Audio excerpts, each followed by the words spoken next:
안녕하세요, 글로벌토스 원선호입니다. 오늘은 부분 변경된 폭스바겐 투아렉 만나보도록 하겠습니다. 2023년형 모델이 최근까지 출시가 돼서 판매가 되고 있었죠. 그리고 이제 부분 변경된 모델이 국내에 들어왔습니다. 외관 디자인의 변화와 함께 이부 편의 기능도 개선이 됐는데요. 특히나 눈매가 정말 주목할 만한 부분입니다. 폭스바겐 투아렉 부분 변경 모델의 특징 한번 살펴보겠습니다. 일단 전면부 라디에이터 그릴의 형상이 좀 바뀌었죠. 기존에는 이 헤드램프 밑으로 살짝 이렇게 들어간 형태로, 그리고 아래쪽으로 내려오는 형태의 라디에이터 그릴 형상을 보여줬는데, 좀 더 넓은 형태로 와이드한 형태, 상당히 좀 큰 크기의 이 전면부 디자인의 그릴 형태를 보여주고 있습니다. 그 아래쪽에는 방향 지시등이 표시가 되고 있고요. 그리고 아래쪽 범퍼 디자인도 변화가 있습니다.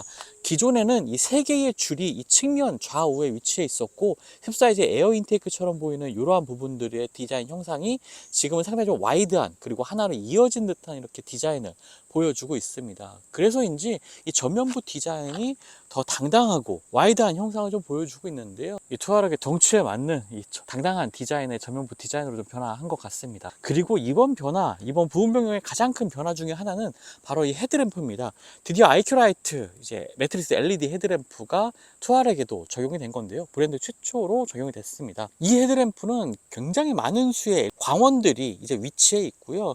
그런 것들이 운전자가 보기 힘든 구역까지 조사하면서 야간 시인성뿐만 아니라 주행의 안전성도 높여주는 굉장히 똑똑한 헤드램프라고 보시면 되겠습니다. 예를 들어서요, 마주오는 차가 있는 경우에 헤드램프가 내려가는 기능들은 많이 있죠. 하지만 정밀한 이 헤드램프 기능을 통해서 차량만 이제 비추지 않고 이 뒤쪽의 배경은 조명을 비춰주는 그러한 기능들이 이 IQ 라이트에는 적용이 되어 있습니다. 아우디의 플래그십 모델들에서 봤던 기능이긴 하지만 이제는 투아렉에도 적용이 된 거고요. 부분 변경 모델이기 때문에 전체적인 디자인의 변화가 그렇게 크진 않습니다. 차량의 크기도 동일하고요. 하지만 이 아래쪽에 지나던 이 크롬바가 사라진 부분도 특징이 되겠습니다. 이 크롬바들이 전체적으로 차량의 전면, 후면, 측면까지 크롬 소재들이 좀 많이 줄어들었습니다. 오히려 저한테는 좀 반가운 디자인 변화인 것 같고요. 이제 후면을 보게 되면은 연결된 형태의 리어램프 디자인도 볼 수가 있습니다. 기존에는 이제 분리된 형태로 좌우에 나눠져 있었죠. 그리고 아래쪽에 방향지시등이 순차적으로 전멸되는 이 방향지시등도 특징이 되어 있고요.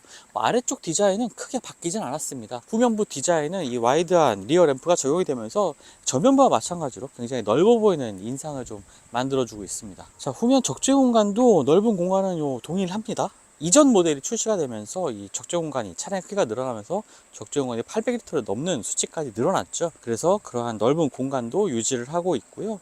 차량의 하부에는 이렇게 물건을 수납할 수 있을 뿐만 아니라 또 스페어 타이어도 마련되어 있기 때문에 비상시에 대비하기 좋을 것 같고요. 시트는 전동식으로 접히진 않습니다. 이 레버를 당겨서 제 시트를 접게 되고요. 시트는 보시는 것처럼 4대 2대 4로 홀딩되는 형식입니다. 그리고 뒤쪽에는 이 짐을 실을 때 좀 편리하게 실을 수 있도록 차량의 전고를 올리고 낮추는 기능이 있는데요.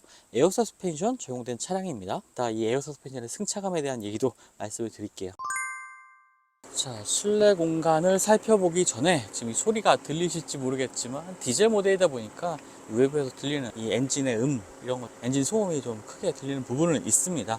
투아렉의 실내 공간은 역시나 넓은 이 폭스바겐 브랜드의 플래그십 SUV 다운 모습 좀 보여주고 있고요. 소재라든가 마감 이런 부분에 있어서는 딱히 좀 흠잡을 부분이 없긴 합니다. 지난 2023년형 모델이 출시가 되면서 지금 보시는 것처럼 굉장히 디지털화된 모습을 적용되기도 했는데, 부분 변경에도 그러한 모습은 좀 이어지고 있습니다. 스티어링 휠의 왼쪽에는 주행 모드 시스템, 오른쪽에는 메뉴 버튼들 위치해 있는데요. 이 주행 모드 시스템이 굉장히 좋아졌습니다. 부분 변경을 통해서 최신 폭스바겐의 주행 모드 시스템이 갖춰져 있고, 트래블 어시스트라고 부르는 소위 이제 스티어링 휠에 손만 대고 있으면 알아서 주행하는 이러한 기능들까지도 있기 때문에 주행하는데 편하게 운전을 할 수가 있었고요. 앞쪽에는 헤드업 디스플레이도 마련이 되고 있습니다.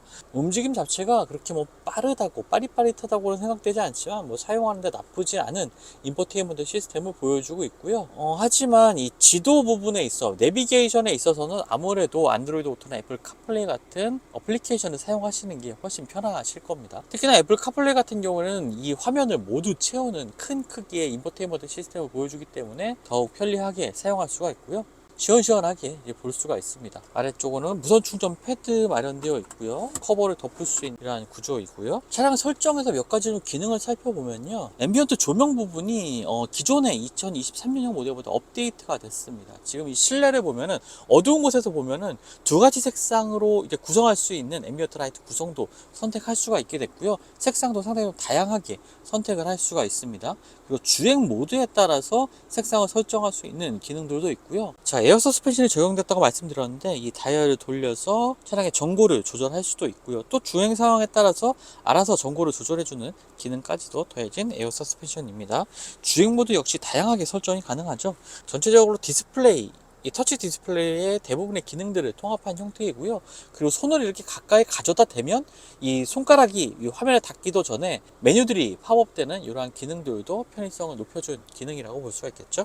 아래쪽에 암레스트 아래쪽에도 넓은 수납 공간, C타입 포트 2개 마련하고 있고요. 전체적으로 시트는 에르고 컴포트 시트가 마련되고 있습니다. 몸을 잘 지지해주는 이러한 시트 타공까지 돼 있어서 여름에도 시원하게 또 겨울엔 따뜻하게, 그리고 모든 주행에서는 또 편안하게 이용할 수 있는 시트를 마련하고 있고요. 위쪽에 썬루프도 끝까지 열게 되면은 2열까지도 상당히 좋은 개방감을 보여주는 이런 파노라믹 루프가 마련되어 있습니다. 이 가운데 바가 있는데요. 이 부분까지 완전히 또 루프를 열 수 있는 장점도 있어서 환기할 때도 굉장히 편하겠죠. 네, 2열 공간 역시 넉넉한 공간 보여주고 있습니다. 지금 뭐 무릎 공간이라든지 어깨 공간 이런 부분에 있어서 여유가 있고요. 헤드룸 위쪽도 주먹 하나 이상 들어가는 넉넉한 공간 보여주고 있습니다.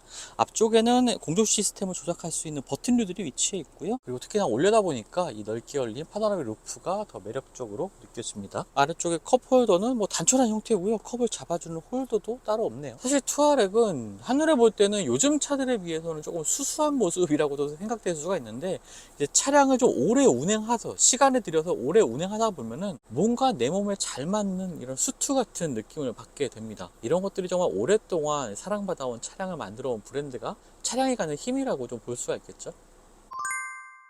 자, 주행을 시작하면서 음악 먼저 한번 들어볼까요? 확실히 넓은 화면으로 이 애플 카플레이 보니까 더 시원시원하게 느껴지네요.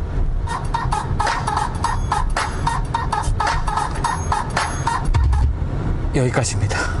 자, 저작권 때문에 여기까지만 한번 들어보고요. 확실히 투아렉에 탑재된 이 다인 오디오의 사운드는 정말 만족스러운 것 같습니다. 전체적으로 세팅도 잘 되어 있고요. 좀 청량한 느낌이 드는 음색을 가지고 있는 다인 오디오가 탑재가 됐습니다.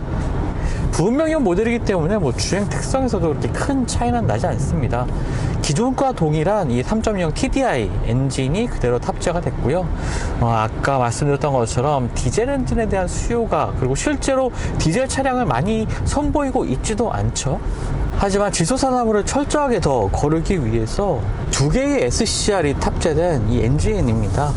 또 오랫동안 검증되기도 했고요. 그래서인지 주행을 해보면 뭐 주행 질감에 있어서, 그리고 파워트레인의 출력이라든지 전체적인 퍼포먼스에 있어서 특별히 엔진 자체에서 느껴질 이렇게 불만은 크게 없는 것 같습니다. 물론 이제 디젤 엔진이다 보니까 이렇게 속도를 높여서 주행하면 사실 뭐 진동이나 소음 같은 것은 크게 느껴지지 않거든요. 하지만 정차하는 상황에서 아이들링 스탑을 끈 상태에서는 차량의 진동이라든지 소음이 멈춰있는 상태라든지 고속 구간에서는 좀 느껴지는 부분은 있습니다. 차량 외부에서도 그런 소음은 많이 들리고요. 이게 과거였다면 사실 이 정도의 진동이나 소음 가지고 그렇게 아쉽다는 생각은 안 했을 텐데, 이제 가솔린 차량이라든지 요즘에는 이제 전기차도 워낙 많이 타고 있고 또 시승도 하다 보니까 익숙해진 것 같아요. 저뿐만 아니라 많은 이제 오너분들이 자동차를 구매하시고 또 운행하시는 많은 분들이 그러한 가솔린의 편안함, 가솔린의 정숙성, 그리고 전기차의 정숙성, 뭐 전동화 모델들의 정숙성, 이런 것들이 익숙해지다 보니까 최신 디젤 엔진임에도 불구하고 좀 아쉬움을 갖게 되는 것 같습니다. 참 이 적응한다는 게 그래서 좀 무서운 것 같아요. 어찌됐건 조금 속도를 올려서 주행을 해보면은 굉장히 부드럽게 엔진 회전수를 올려가고 살짝 반템포 조금 늦게 변속이 되는 감은 있긴 하지만 그래도 넉넉한 힘으로 호쾌하게 주행을 할 수가 있습니다. 특히나 지금 보시는 것처럼 이제 주행 모드에 따라서 여러 가지 설정이 바뀌게 되는데요. 이 스포츠 모드, 노멀과 컴포트 모드 여러 가지 부분들이 있는데, 컴포트에 맞춰놓고 이제 주행을 해보면은 이 에어 서스펜션의 강점이 훨씬 더 두드러집니다. 코너를 돌아 나갈 때의 움직임을 보면은 주행 모드를 스포츠 모드로 바꾸게 되면은 이렇게 코너를 돌아 나갈 때도 정말 깔끔하게 노면을 잡고 돌아 나가는 이 무거운 차량 중량이 어마어마한 이 투아렉의 차량을 굉장히 가볍게 또 코너를 돌아 날아가는 것도 또 체험을 할 수가 있습니다. 스티어링 담력도 조금 무거워지긴 하지만 뭐 부담스러운 수준도 아니고요. 사실 이 투아렉이라는 차량의 성격을 생각했을 때는 이 정도의 담력으로 조향할 때 깔끔하게 조향할 수 있게 만드는 것이 좋은 것 같아요. 사실 어제 이 차량을 처음 받았을 때만 해도 주행할 때 왜 이렇게 엔진 소음이 라는 생각을 계속 했었는데 또 하루 이틀 지금 1박 2일 정도 시승을 하면서 또 적응이 되다 보니까 또 크게 귀에 거슬리지는 않습니다. 특히나 마음에 드는 부분은 이 IQ 드라이브라고 불리는 최신 주행 보조 시스템인데요. 스티어링 휠의 이 왼쪽에 있는 버튼 눌러서 모드를 활성화하게 되면은 ACC가 있고 트래블 어시스트 그리고 스피드 리미터 이 세 가지의 주행 보조 시스템이 적용됩니다. 스피드 리미터는 뭐 당연히 속도만 제어하는 거고요. 앞쪽에 ACC는 앞차와의 거리를 자동으로 조절해주는 부분, 그리고 트래블 어시스트로 가면은 이제 본격적으로 차선의 중앙을 유지하고 주변 차량들을 인식을 해서 차선을 조절하는 이러한 기능들까지 함께 더해주는, 한마디로 거의 뭐 스티어링 휠을 살짝 잡고 힘만 주고 있으면 차량이 알아서 주행하는 모드라고 보시면 되겠습니다. 요즘에는 신차들에 보면은 이러한 기능들이 대부분 또 적용이 되고 있긴 하지만 시스템에 따라서, 그리고 뭐 소위 말하는 가격에 따라서 시스템의 차이가 좀 많이 납니다. 지금 투아렉에 탑재되어 있는 이 트래블 어시스트로 대변되는 최신 주행 보조 시스템은 굉장히 쾌적하게 주행을 해 나갈 수가 있습니다.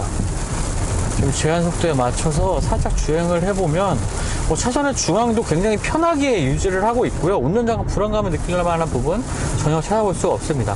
특히 갑자기 이제 앞쪽에서 차량이 끼어들었을 때 보통 여전히 상당히 좀 불안하게 너무 차량과 가까워진 상태에서 제동이 들어가는 경우도 많이 있거든요. 하지만 뭐 투아렉의 최신 IQ 드라이브는 그런 점은 찾아볼 수가 없네요. 적당한 선에서 제동이 시작돼서 운전자에게 굉장히 안심할 수 있는 마음이 들게 하는 주행을 보여주고 있습니다. 노면에서 올라오는 소음도 잘 차단하고 있고요. 뭐 풍절음 같은 경우에도 차량의 크기 이런 것들을 고려했을 때 그렇게 크지 않습니다. 소음에 있어서는 유일하게 디젤 엔진의 소음 말도 가장 크게 들린다고 봐도 무방할 것 같아요. 차량의 가격은 1억 99만 원입니다. 지금 제가 시승하고 있는 차량이 프레스티지 트림이고요. R라인 디자인이 적용된 모델은 조금 더 높은 가격에 판매가 되고 있습니다. 지난 2023년형 모델과 좀 가격을 비교해 봤을 때 한 500만원 정도 가격 인상이 있거든요. 뭐 앞쪽에 전반적인 디자인 변화라든지 매트릭스 LED 헤드램프가 적용된 부분, 뭐 이런 점들을 고려할 때 뭐 수긍할 만한 가격 인상 폭이라고 생각이 됩니다.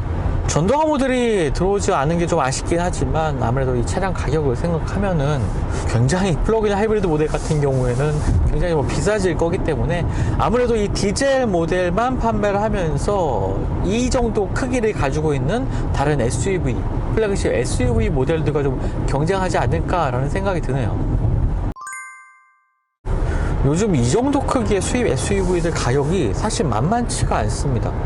파워트레인의 구성 자체가 자칫 좀 아쉽게 느껴지는 부분도 있겠지만 그래도 상품성, 전반적인 뭐 편의 기능이라든지 운전자가 느끼는 이 운전의 편안함 이런 것들을 좀 감안했을 때 여전히 투아렉은 그래도 살만한 이 대형 SUV 가운데 하나가 아니지 않나 생각이 들기도 합니다.